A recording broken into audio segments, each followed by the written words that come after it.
भारत और ऑस्ट्रेलिया के बीच दूसरा पिंक बॉल टेस्ट मैच खेला जा रहा है जो कि एडिलेड में हो रहा है। अगर बात की जाए मैच की तो आज दूसरे दिन का खेल समाप्त हो चुका है जिसमें भारत ने 128 रन पर 5 विकेट गंवा दिए हैं और फिलहाल क्रिस पर ऋषभ पंत और नीतीश रेड्डी मौजूद है जिन पर पूरी टीम का दारोमदार रहेगा।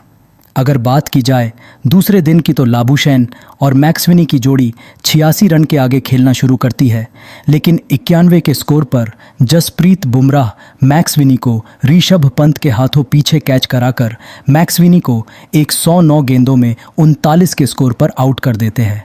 फिर इसके बाद ऑस्ट्रेलिया के खतरनाक बल्लेबाज स्टीव स्मिथ बल्लेबाजी करने आते हैं, लेकिन बुमराह स्मिथ को भी महज 2 रन के स्कोर पर ऋषभ पंत के हाथों कैच कराकर पवेलियन भेज देते हैं।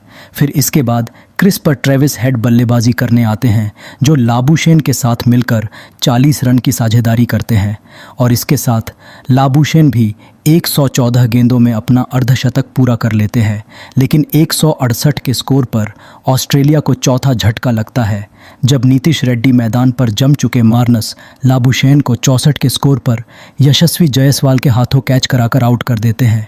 लाबुशैन 126 गेंदों में 64 रन की शानदार पारी खेलकर पवेलियन लौट जाते हैं। दूसरे दिन चायकाल तक ऑस्ट्रेलिया ने अपनी पहली पारी में 4 विकेट के नुकसान पर 191 रन बना लिए थे, जिसमें ट्रेविस हेड 67 गेंद में 53 रन पर क्रिस पर थे। फिर इसके बाद दूसरे सत्र का खेल शुरू होता है जिसमें ट्रेविस हेड और मार्श के बीच 34 रन की साझेदारी होती है और साथ ही ऑस्ट्रेलिया भारत पर 22 रन की बढ़त बना लेती है, लेकिन कुछ ही देर बाद आर अश्विन मार्श को 26 गेंद में 9 रन के स्कोर पर पवेलियन का रास्ता दिखा देते हैं। फिर इसके बाद एलेक्स कैरी ट्रेविस हेड का साथ देने आते हैं। इसके बाद ट्रेविस हेड 111 गेंदों में अपने कैरियर का 8वां शतक लगा देते हैं और ऑस्ट्रेलिया का स्कोर अब 267 रन हो जाता है और साथ ही ऑस्ट्रेलियाई टीम 87 रनों की बढ़त भी बना लेती है। लेकिन अगले ही ओवर में मोहम्मद सिराज 282 के स्कोर पर एलेक्स कैरी को 15 रन के स्कोर पर आउट कर देते हैं और अब 7वें विकेट के लिए पेट कमिंस बल्लेबाजी करने आते हैं, लेकिन मोहम्मद सिराज 310 रन के स्कोर पर ट्रेविस हेड को एक शानदार यॉर्कर पर क्लीन बोल्ड कर देते हैं और हेड को पवेलियन लौटा देते। ट्रेविस हेड ने 141 गेंदों में 140 की आक्रामक पारी खेली जिसमें 17 चौके और 4 छक्के शामिल थे।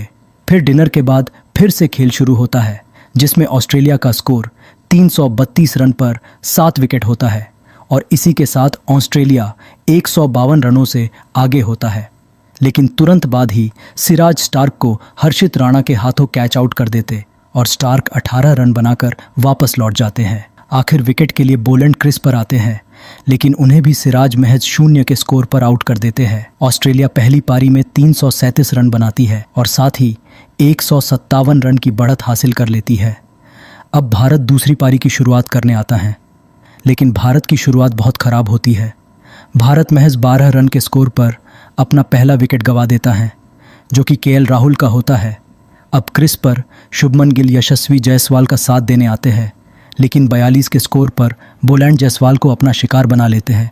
जायसवाल 24 रन बनाकर पवेलियन लौट जाते हैं। फिर इसके बाद विराट कोहली बल्लेबाजी के लिए आते हैं, लेकिन वह भी 11 रन के स्कोर पर बोलैंड की गेंद पर कैच आउट हो जाते हैं।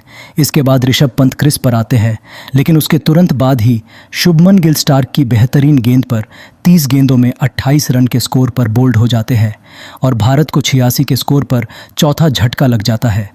इसके बाद 6ठे नंबर पर भारतीय कप्तान रोहित शर्मा ऋषभ पंत के साथ बल्लेबाजी करने आते हैं, लेकिन वह भी 15 गेंद में 6 रन बनाकर आउट हो जाते हैं और इसी के साथ 105 के स्कोर पर आधी भारतीय टीम पवेलियन में लौट जाती है। फिर इसके बाद ऋषभ पंत और नीतीश रेड्डी भारत के स्कोर को 128 रन तक ले जाते हैं और आज के दिन का खेल समाप्त हो जाता है।